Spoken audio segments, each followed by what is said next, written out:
이것은 우리가 주변에서 흔히 볼 수 있는 어느 평범한 집의 설계도입니다. 아마 여러분들께서는 이런 설계도를 많이 보셨을 겁니다.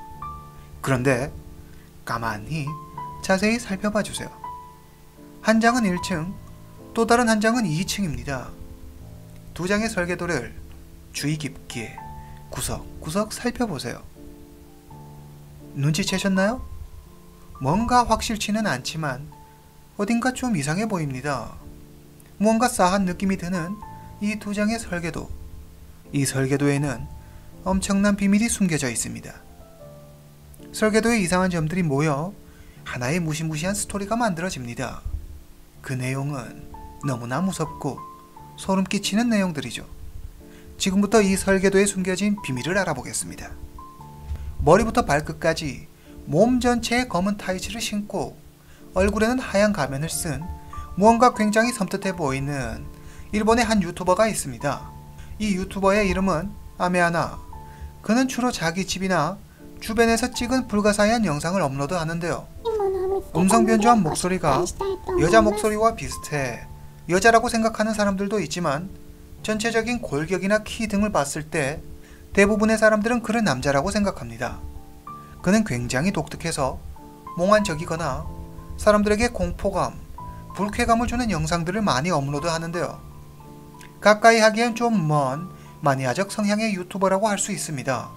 그래서 아메하나 채널은 일본에서는 절대 검색해서는 안 되는 채널 중 하나로 분류되기도 합니다. 오늘 이야기는 아메하나가 지인으로부터 받은 미스터리한 한 장의 건축 설계도에 관한 이야기입니다.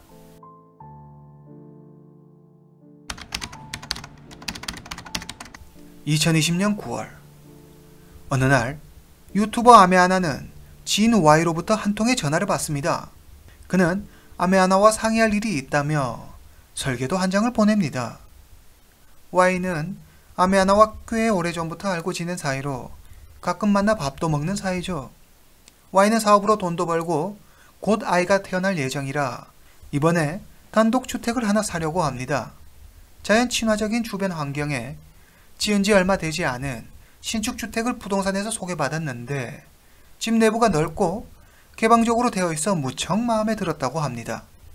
그런데 하나 걸리는 것이 있었습니다. 설계도상에서 보이는 알 수 없는 공간들. 그래서 부동산에 그 공간들에 대해 물어봤지만 부동산에서는 모른다고 했습니다. 그러자 답답해진 Y는 이런 미스터리한 일의 제격인 아메하나에게 전화했습니다. 아메하나 역시 설계 도면상에 보이는 목적을 알 수 없는 공간들에 대해 궁금해졌고 자신의 친구인 설계사 K에게 도움을 청하기로 했습니다.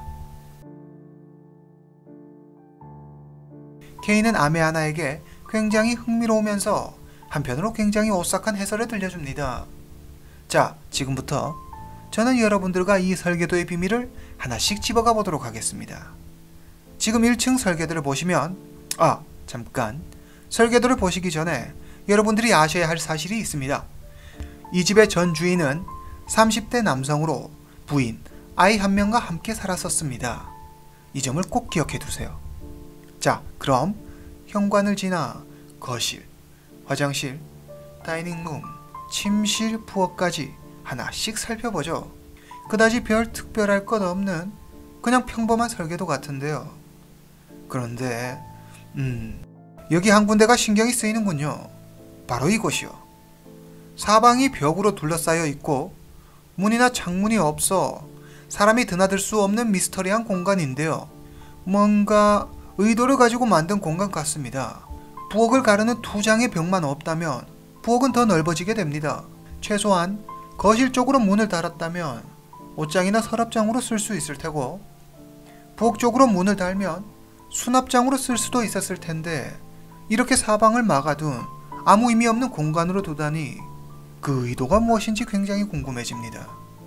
굳이 이곳에 이런 빈 공간을 만들었다는 건 뭔가 필요했다는 것인데 도대체 이곳의 용도는 무엇일까요? 그런데 전 2층이 더 의심스러운 부분이 많습니다. 함께 2층으로 가시죠. 2층에 올라오니 탈의실과 욕실이 있고요. 한가운데 아이방이 무척 크네요. 그런데 좀 이상합니다. 가운데 있는 아이 방으로 가려면 이렇게 꼬불꼬불 복도를 지나 문을 3개나 지나야 합니다. 그리고 문의 배치도 굉장히 이상하죠. 그냥 계단을 올라와 아이 방으로 가면 될 텐데 이건 복도를 지나 또 지나서 가는 일부러 돌아서 가게 만든 구조입니다. 아이가 어려 계단이 위험하다고 생각했다면 그냥 계단 쪽으로 안전문 하나 설치하면 될걸 뭘 이렇게 복잡하고 번거롭게 만들었을까요? 환기와 햇볕이 중요한 아이방이 창문도 하나 없고 중간에 애매하게 있어서 에어컨 하나 설치하기도 쉽지 않을 것 같습니다. 무슨 감옥도 아니고 환기도 어렵고 햇볕도 들어오지 않을 것 같은 곳의 아이방이라니 여기는 아이 전용 화장실로 만든 것 같습니다. 그런데 1층의 화장실이나 부부 공간의 욕실과는 다르게 이곳에는 창문이 없습니다. 완전 독방 구조로 철저히 아이를 지배하고 관리하겠다는 의도가 있는 것은 아닌지 의심스럽군요. 아니면 아이를 어느 누구에게도 보여주고 싶지 않은 걸까요? 철저히 비밀로 하고 싶은 것인가요? 그에 반해 아이의 방과 연결된 부부 침실은 창문도 많고 개방적입니다.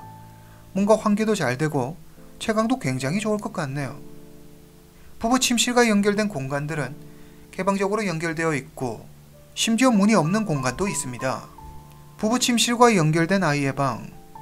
복도에서 문을 열고 복도를 지나 아이의 방을 가기 위해서는 또다시 문을 열고 다시 문을 여는 구조. 이 부부가 아이를 보러 가기 위해서는 2개의 문과 1개의 복도를 거쳐야 합니다. 굉장히 납득하기 힘든 구조네요. 집 전체를 둘러싸고 있는 부부의 공간, 그리고 그 가운데 갇혀 고립되어 버린 아이. 뭔가 느낌이 좋지 않습니다. 그리고 여기 욕실의 존재도 이상합니다. 여기 있는 욕실에는 아이방 화장실처럼 창문이 없습니다. 1층 부엌의 같은 위치에는 창문이 2개나 있는데 2층 욕실에는 창문이 없습니다. 뭔가 그럴싸해 보이는 집이었지만 설계들을 하나하나 보고 있자니 의심스러운 점이 한두 개가 아닙니다. 방에 갇혀버린 아이, 그 아이를 둘러싸고 있는 부부의 공간, 그리고 알 수 없는 비밀의 공간, 그리고 당연히 있어야 할 위치에 없는 창문. 분명 1층과 2층은 어떤 연결점을 가지고 있을 겁니다. 자, 그럼 이렇게 바로 1층과 2층을 연결해 보겠습니다. 이렇게 두 설계도를 겹쳐보면 1층에 알 수 없는 비밀의 공간이 아이방과 욕실 두 곳을 연결하는 하나의 통로처럼 보입니다. 그렇다면 이곳에는 1층과 2층을 연결하는 비밀 통로가 있는 것은 아닐까요? 바로 이렇게 말입니다. 이렇게 1층 비밀의 공간을 통해 아이방과 욕실을 오갈 수 있는 거죠. 뭔가 비효율적으로 보이는 이 집의 구조에 대해 아메아나의 설계사 친구 K는 이렇게 말합니다. 부부는 2층 부부 침실에서 잠을 자고 아이는 아이방에서 잠을 자는데 그렇다면 1층의 침실은 누가 사용하는 거죠? 아마 게스트 침실일 것 같습니다. 이 집에는 손님이 꽤 자주 찾아왔던 거로 보입니다. 손님, 창문 없는 아이방, 1층의 비밀 공간. 이 3가지 키워드로 설계사 K는 하나의 스토리를 만듭니다. 그 이야기는 다소 충격적입니다.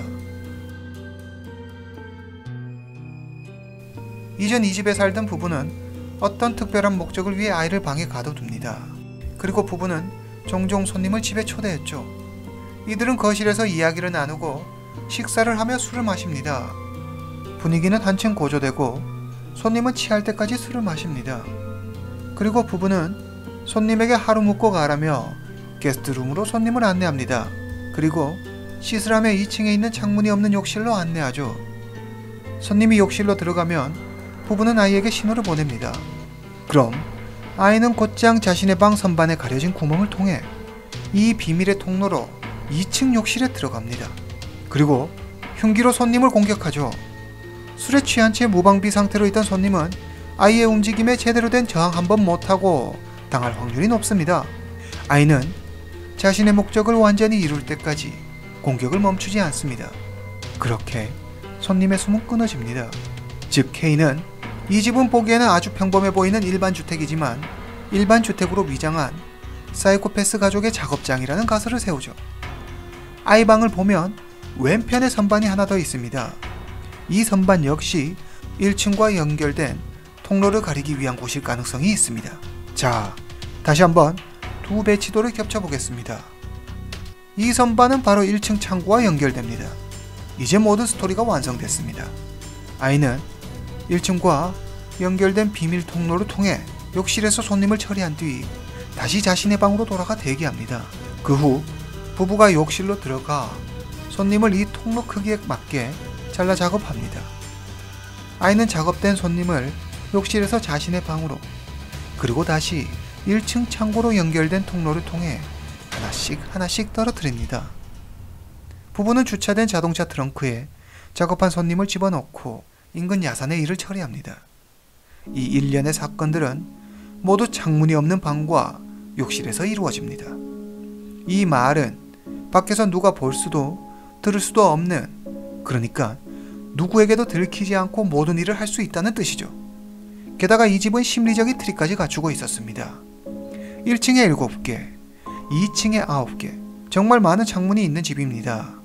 마치 우리 집은 정말 밝고 개방적인 집이에요 라고 광고하는 것처럼요. 그렇지만 이것은 진짜 비밀을 숨기기 위한 하나의 위장인 것이죠. 그렇지만 여기서 우리는 하나의 의문이 생깁니다. 그렇다면 애초에 1층 차고 위, 그러니까 부부 침실 자리에 욕실을 만들었다면 더 쉽게 일 처리를 할 수 있었을 텐데 왜 이렇게 동선을 길게 만들었을까요? 그것은 여기 현관과 차고의 위치를 보면 답이 나옵니다. 현관과 차고의 위치를 고려해 볼 때 이 부분은 도로와 인접하고 있을 것이기 때문에 지금의 2층 욕실은 집에서 가장 안쪽, 맨 끝이 되겠죠.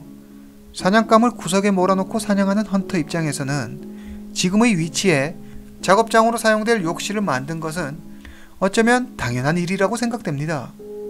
자, 여기까지가 설계사 K의 추론이었습니다.